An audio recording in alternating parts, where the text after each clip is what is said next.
So in front of us, we have yet another GTX 1080. If you can't tell, this is the reference PCB. This PCB is used on the Founders Edition card, as well as many 2-slot standard height custom cards. You can tell that your card has this PCB based by the cutoff corners over here and over here. So, like all the broken cards that we get, we want to first start by checking for a short on the base voltage rails, and then we want to take a resistance measurement across the voltage rails generated by the card itself. So I have my multimeter in continuity mode. When I probe something connected to ground, or something connected to ground, like ground itself, my multimeter beeps. So first we want to check the base voltage rails at the PCI Express slots. So we want to be checking 12 volts and 3.3 volts. To check 12 volts, the first 3 pins, if you don't know, of the PCI Express slot are 12 volts. So checking any one of these 3 pins, we can see we're perfectly good. So now we want to check 3.3 volts. So we start at this notch and we go 4 pins left. Again, we're perfectly good. So we're not short on the base voltage rails at the PCI Express slots. Now we want to check 12 volts at the external 8 pin. So for the external 8 pin, we can just get away with checking this inductor over here. And checking this inductor, we have a short. So we have a short on 12 volts. Generally speaking, well, we'll get into detail what a short on 12 volts usually means and what it means specifically for this card. But the main concern that we have when we have a short on 12 volts is that we might have a faulty or dead GPU. Sometimes when these cards die, because of the manner in which they die, they often send 12 volts to the GPU, and of course the core is then fried. So first we want to check the other, like I said earlier, we want to check the other voltage rails. So first we want to check 5 volts. So 5 volts does not connect directly to the GPU. For 5 volts, I expect to see 500 ohms or higher, generally speaking, for a random arbitrary card. And as you can see, we have something in the kilo ohm range and probably above 16. So we're perfectly good. Now we want to check 1.8 volts. 1.8 volts does connect directly to GPU as well as the BIOS and the memory. So generally speaking, when you have a abnormally low resistance on 1.8 volts, this is often accompanied by a dead GPU. So for a GTX 1080, we expect to see about 900 ohms, and we have 896, 897. So that looks perfectly good. Now we want to check the PEX rail. The PEX rail has a pretty wide variation in resistance. Generally speaking, I hope to see 50 plus, and we have 60.6, so that's good. Now finally, we want to check the memory for Micron GDDR5X. I hope to see, again, 60 plus would be nice. And we have 90 or so ohms. That's a perfectly fine number. Okay, so the only problem with the card is that it has a short on the external 8 pin for the 12 volt rail. So as for diagnosing and fixing a short, arbitrarily speaking, on any random card, I would say that the single leading cause of a short on 12 volts is a faulty MOSFET. And because of this, finding and fixing a short on 12 volts is actually kind of algorithmic to diagnose and repair. So if you have, say, a random arbitrary graphics card, my recommendation is actually to do the same thing that I've done in my EVGA 1080 Ti SE2 repair. So repair number 2, with a computer won't power on. So what I do, just as a short summary, is I stick 0.6 volts on the short power rail. And the reason why I pick 0.6 volts is because there's a possibility that whatever current we feed gets passed to the GPU on its way to ground. So anyways, like I said, I stick 0.6 volts on the short inductor. I find that 0.6 volts then appears on the inductor for the GPU VRM, in which I use to determine that it must be a MOSFET. I then take off all the inductors one by one, and I check each inductor pad at the front, and only one of them gives continuity to 12 volts, which tells me that that phase is short, and that eliminates my possible suspects down to about 4 MOSFETs, in which 2 of them are visibly darkened. So anyways, I'm not going to do that for this video, and that's because this video is mostly specifically about the 1080, since it shorts quite often, and also 1070 Ti and 1070 reference PCB.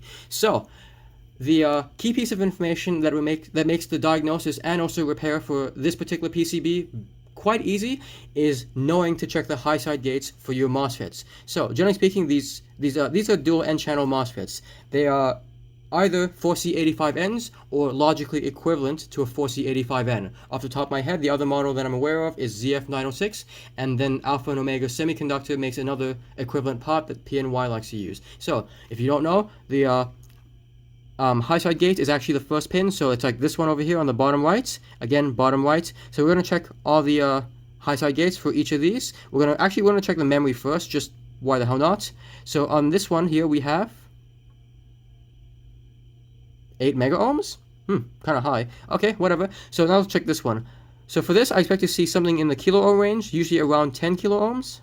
for working MOSFETs and driver and phase. So yeah, 12 kilo ohms. The value itself doesn't really matter. What matters is that they're all consistent. So usually when you see variation or some deviation, that can often be an indicator of poor MOSFET or driver health, or in some cases just a plain dead component. So far we have 12 kilo ohms, which means that if we have a bad MOSFET, it's likely this one here.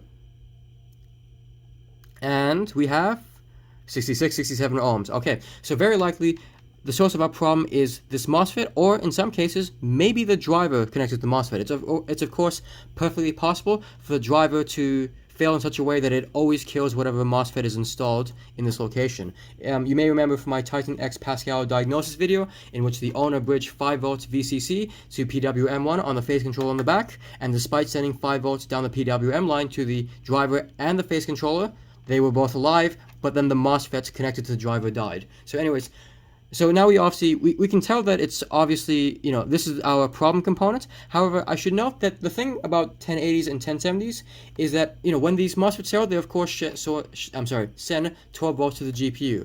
Whether the card can be made to work again is based almost purely on whether 12 volts has been sent down the GPU VRM or whether 12 volts has been sent down the memory VRM. Generally speaking, if 12 volts has been sent to the GPU through the GPU VRM, all you have to do is replace the MOSFET and then maybe the current balancing transistor if it's burned, and the card works again. However, in some cases what you see is that instead the MOSFET that's died is actually connected to the memory VRM. So usually what happens is that when the MOSFET connected to the memory VRM dies, high side gate in particular, is that it sends, of course, 12 volts to the GPU and all the memory. So it sends 12 volts to the memory, killing all the memory banks, and also by extension, killing the memory controller found on the GPU itself. But to make matters much worse than that, it often then burns a hole in the board, which then pulls so much current that it kills the current balancing transistor. But because now the current balancing transistor is very, very hot, and well, it started ray tracing, it then warps the board, bridges 12 volts to 1.8 volts, which then sends 12 volts to the GPU one more time, and then finally, after it's done all that, it burns the inductors on the bottom right of the board.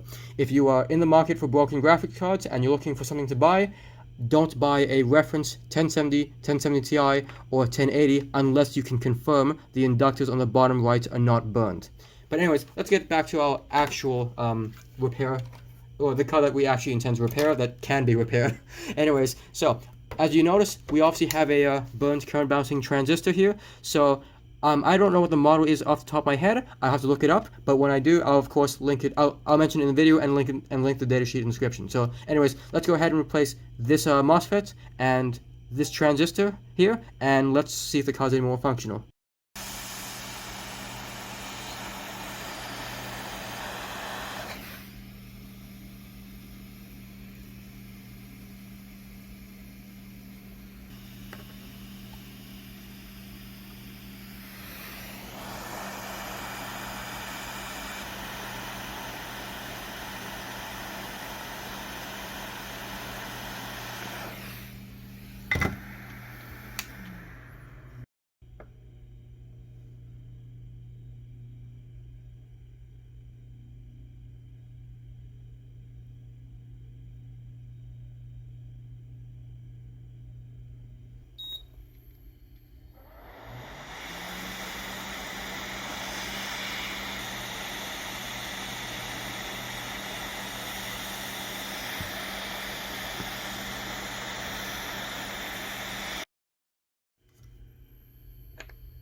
Okay, so as you saw, I replaced both the MOSFET here, 4C85N, by the way, this one here, yep, and I also replaced this. Now, I'm not sure how obvious it would be in the video, but I had quite a bit of difficulty with this one. Unfortunately, what often happens is when these transistors burn, they often burn the solder pads under them, and they fuse to them, so that when you try to take off the transistor, you run the risk of ripping off the solder pad with it, and it's can be quite difficult to preserve it. So in this case, I've managed to preserve at least a bit of the solar pad under it. So electrically, it should be fine. But of course, if you ever repair a car like this, be very careful. It's well, as you can see, my PCB repair skills are not very good, and this is well, the best I can do currently. So anyways, by the way, this is a QM3003M. I will link it in the description. So let's go ahead and put the card back in our slots, plug it in, and see if it boots. Hopefully, those were the only two things wrong with the card, and we'll, of course, have a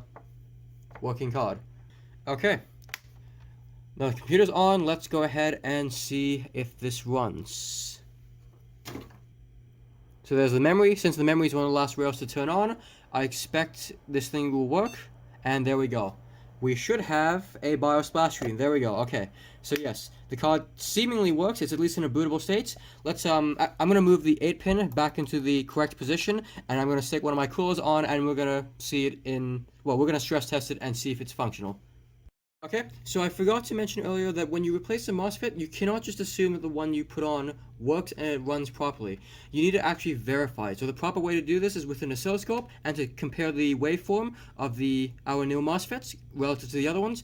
But since my oscilloscope is not yet set up, though I do have one now, but not yet set up, we're just going to settle with measuring the switching frequency. For a GTX 1080, I expect to see about 300 kilohertz on a working phase. So measuring the switching frequency at the inductor, 322, 322. I'm guessing this one just doesn't power. Oh, yep, there we go, 308, 322. Okay, so if I remember correctly, the proper value is 300 kilohertz for this particular MOSFET, but my multimeter is probably not that accurate. So anyways, in either case, it seems like it does turn on. So let's go ahead and put the card back together and stress test it. Okay, so you may have noticed there's actually a problem with the GPU itself, or at least the substrates. You might notice that this the substrate itself is actually missing a few capacitors. These capacitors, they are part of the memory VRM, and as you can imagine, given that they're on the GPU substrate, they're actually quite essential. So for I don't know what their values are supposed to be, so I'm just going to pull them off of a dead card. I'm going to measure their capacitance, install them off camera, and when we get to the stress test portion of the video, I'll mention what their capacitance values were according to my not so reliable multimeter. Okay, so I'm not sure how visible it is on camera, but as you can see, I have actually reinstalled those capacitors. I've just taken it off a dead GPU. So these capacitors are about, according to my multimeter, they're about 120 nanofarads each. I don't really trust my multimeter that much, so you should know that it's more of a rough estimate than an exact, precise measurement. But in either case, let's go ahead and put the card back together and stress test it. Okay, so as you can see, it's a running game. It's been running game for about 2 hours now anyways. So anyways, if we go over to GPU-Z, we can see that everything looks good. PCI Express 2.0, which is the max this computer can support. The clocks look good, the memory's read. And now if we go over to the sensors tab, we can see that it's running at a relatively high clock for both memory and GPU. It's also a thermal throttling, unfortunately, but that's kind of expected given it's a blower cooler. And yep, we can see the 80% TDP thermal throttling. But yeah, otherwise 150 watts sustain, that's good. So anyways, yeah, it seems like we have a working card. Yes, anyways, like I said earlier, these well, maybe I didn't mention earlier, but these GTX 1080s, 1070s, 1070 Ti's that use the reference PCB, they often if they have a short in 12 volts, it's often just the MOSFETs. If it's not the memory MOSFETs, then you're good. But if it is the memory MOSFET, don't buy the card. Anyways, I hope you learned something watching this video, and hopefully I'll see you in the next one.